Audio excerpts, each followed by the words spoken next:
আজ শুধু এক পিস মাছ আর অল্প একটু ভাত খাবো কিন্তু। মা শুনলে কিন্তু বাড়িতে ঢুকতে দেবে না তোমাকে।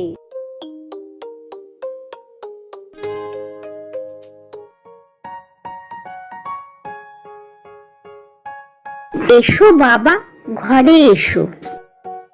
এত কিছু রান্না অত আমি খেতে পারবো না। আমার হাতে খাবে না বাবা? আমার রান্না কি খুব খারাপ?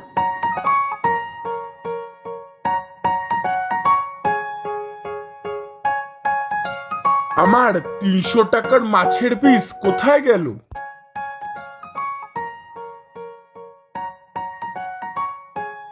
দেখো মা, বিড়ালটাই সব খেয়েছে, তোমার জামাই খায়নি, ও তো ডায়েটে আছে।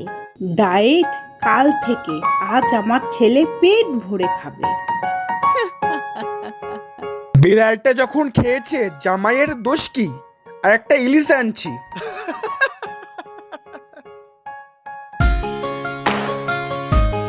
পরের বছর থেকে তোমার কিন্তু জিমে যাওয়া বন্ধ, কোনো ডায়েট তুমি করতে পারো।